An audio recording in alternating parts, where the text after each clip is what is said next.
സ്ത്രീകൾ ബ്ലൗസ് ഇട്ടുകൊണ്ട് അമ്പലത്തിൽ പോവുകയാണെങ്കിൽ പുരുഷന്മാർക്ക് ഷർട്ട് ധരിച്ച് അമ്പലത്തിൽ പോയിക്കൂടെ എന്ന ചോദ്യം ഇവിടെ ഉയർന്നു നിൽക്കുകയാണ്.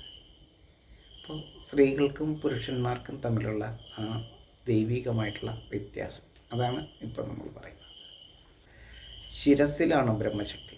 നമ്മുടെ ബ്രഹ്മശക്തി എന്ന് പറയുന്നത് ബ്രഹ്മാവാണ് ശിരസിലിരിക്കുന്നത്. ബ്രഹ്മശക്തി, ഇലക്ട്രോണിന് പ്രാധാന്യം, ബ്രഹ്മശക്തി, ദൈവഗണം, കാരണഗണം എന്നൊക്കെ പറയുന്നത് ശിരസിലാണ്, ബ്രഹ്മകപാലത്തിനകത്താണ് അതിരിക്കുന്നത്. ആ ബ്രഹ്മശക്തി, ആത്മശക്തി എന്ന് പറയുന്നത് അതാണ് ജ്ഞാനശക്തിക്ക് കാരണമായിരിക്കുന്നത്. ഹൃദയത്തിലാണ് മനസ്സിരിക്കുന്നത്. ഇച്ഛാശക്തിയാണ് മനസ്സ്. അപ്പോൾ ഹൃദയേശൻ വിഷ്ണുവാണ്. ആ വൈഷ്ണവ ശക്തി ഇരിക്കുന്നത് ഹൃദയത്തിലാണ്. അപ്പോൾ ഹൃദയത്തിലിരിക്കുന്ന ദൈവം വൈഷ്ണവമാണ്. ഇനി അരക്കെട്ടിന് താഴേക്ക് ദിപാദേ ശിവം, ശൈവശക്തി ഇരിക്കുന്നത് ഈ ശരീരത്തിലാണ്. എങ്കിൽ തന്നെയും ശൈവശക്തിയുടെ ആ സ്ഥാനം എന്ന് പറയുന്നത് ശരിക്കും അരക്കെട്ടിന് താഴേക്ക് ദിപാദങ്ങളിലുമാകുന്നു ശൈവശക്തി. ഇപ്പം മുകളിൽ ബ്രഹ്മശക്തിയാണ്. ശിരോ ബ്രഹ്മ, ഹൃദ്യോ വിഷ്ണു, ദിപാദേ ശിവം. ഇതാണ് അവസ്ഥ. ദികരാഗ്രേ ലക്ഷ്മി, ദികരമധ്യേ സരസ്വതി, ദികരമൂലേ പാർവതി. അർദ്ധനാരീശ്വരാകൃതിയാണ് മനുഷ്യൻ്റെ ആ രൂപം. അപ്പോൾ ഇങ്ങനെ പുരുഷഭാവമാണെങ്കിൽ ക്രോസ് ചെയ്തുകൊണ്ട് പാരലായിട്ട് നോക്കുകയാണെങ്കിൽ സ്ത്രീഭാവമാണ്. അപ്പോൾ ശ്രദ്ധിച്ചാൽ മനസ്സിലാകും. അമ്മമാർക്ക് മക്കളെ കെട്ടിപ്പിടിച്ചാലാണ് അവർക്ക് കൂടുതൽ സന്തോഷം കിട്ടുക, ആനന്ദം ലഭിക്കുക, അവർക്ക് ആ സ്നേഹം പകരാൻ പറ്റുക. അച്ഛനെ നോക്കി ഒന്ന് ചിരിച്ചാൽ മതി. ഒന്ന് തൊട്ടില്ലെങ്കിൽ പോലും ഒന്ന് സൂര്യനെ നോക്കി ചിരിക്കുന്നത് പോലെ നമ്മളൊന്ന് ചിരിച്ചാൽ മതിയാകും, അച്ഛൻ ഹാപ്പിയാണ്. അമ്മയുടെ അടുത്ത് ചെന്നാലോ അമ്മ നമ്മളെ കെട്ടിപ്പിടിച്ചാൽ മാത്രമാണ് അമ്മയ്ക്ക് ആ സ്നേഹം നമ്മളിലേക്ക് പകരാൻ കഴിയുള്ളൂ.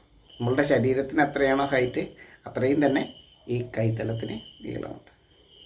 അപ്പം നമ്മളുടെ സ്ത്രീത്വം ഈ കരവലയത്തിനുള്ളിലാണ്. നമ്മുടെ അമ്മമാർ കുട്ടികളെ ചേർത്ത് പിടിക്കുന്നത് ഇങ്ങനെയാണ്. അതാണ് നമ്മൾ മനസ്സിലാക്കേണ്ടത്. അപ്പോൾ പരമാത്മ ചൈതന്യമായിരിക്കുന്ന സ്ത്രീകൾക്ക് മറ്റൊരു പ്രാധാന്യവും കൂടിയുണ്ട്. നമ്മൾ വിചാരിക്കില്ലേ രണ്ടും ഒരുപോലെയാണ്, ആണും പെണ്ണും തമ്മിൽ എന്താണ് വ്യത്യാസമുണ്ട്. പരമാത്മ ചൈതന്യമായിരിക്കുന്ന സ്ത്രീയും ജീവാത്മശക്തിയായിരിക്കുന്ന പുരുഷനും തമ്മിൽ എന്താണ് വ്യത്യാസം എന്ന് ചോദിച്ചാൽ ഒരു വ്യത്യാസവും കൂടി പറയാം, ഏറ്റവും ചുരുങ്ങി. അതായത് പരമാത്മ ചൈതന്യമായിരിക്കുന്ന സ്ത്രീകൾ സഞ്ചരിക്കുന്നത് ജ്ഞാനത്തിൽ നിന്നും സ്നേഹത്തിലേക്കാണ്, ബ്രെയിനിൽ നിന്നും മനസ്സിലേക്കാണ് അവരുടെ സഞ്ചാരം. അതായത് പരമാത്മ ചൈതന്യമായിരിക്കുന്ന ബ്രെയിനിന് പ്രാധാന്യമുള്ള സ്ത്രീകൾ ജ്ഞാനത്തിൽ നിന്നും സ്നേഹത്തിലേക്ക് സഞ്ചരിക്കുന്നു. ജീവാത്മശക്തിയായിരിക്കുന്ന പുരുഷൻ എവിടെ നിന്നാണ് സഞ്ചരിക്കുന്നത്? ആ അമ്മയുടെ സ്നേഹത്തിൽ നിന്നും ജ്ഞാനത്തിലേക്കാണ് സഞ്ചരിക്കുന്നത്. മനസ്സിൽ നിന്നും ബ്രെയിനിലേക്കാണ് പുരുഷൻ സഞ്ചരിക്കുന്നത്. സ്ത്രീകൾ സഞ്ചരിക്കുന്നത് ബ്രെയിനിൽ നിന്നും മനസ്സിലേക്കാണെങ്കിൽ പുരുഷന്മാർ മനസ്സിൽ നിന്നും ബ്രെയിനിലേക്കാണ് സഞ്ചരിക്കുന്നത്. ഇങ്ങനെ ക്രോസ് ചെയ്താണ് സഞ്ചരിക്കുന്നത്. മനസ്സിലായിട്ടോ? പുരുഷ ശരീരം പോലെയല്ല സ്ത്രീ ശരീരം. ശ്രദ്ധിച്ചിട്ടില്ലേ? പാർവതിയുടെ ചൈതന്യമാണ് സ്ത്രീകൾ. ജലം പോലെ മൃദുലമായിരിക്കും. ഈ ജലമാണ് പാർവതി. ആ ജലമാണ് നമ്മുടെ ജീവൻ. ജീവൻ്റെ മായയാണ് നമ്മൾ. ഇത് ഭാരതത്തിൻ്റെ മഹത്തായ വേദതലമാണ്. പുരുഷൻ ഒരു പണിയെടുക്കണ്ട, ബലിഷ്ഠമായിരിക്കും ശരീരം. 6 പാക്കാണ് ശിവൻ. എന്താണ് കാരണം? ഈ ഉറച്ച പുരുഷമായിരിക്കുന്ന പൗരുഷമുള്ള ഭൂതമാണ്, ഉറച്ച ഭൂതമാണ്, ഈ മണ്ണാണ് ശിവൻ, നമ്മുടെ ശൈവശക്തിക്ക് കാരണം. പുരുഷൻ്റെ ശരീരം മണ്ണ് പോലെ ബലിഷ്ഠമായിരിക്കും, സ്ത്രീയുടെ ശരീരം ജലം പോലെ മൃദുലമായിരിക്കും.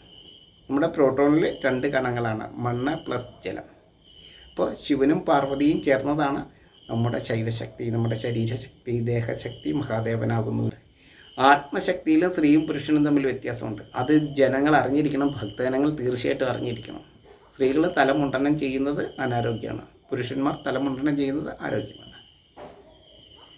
ആത്മശക്തിയിൽ ആകാശത്തിനാണ് പ്രാധാന്യം.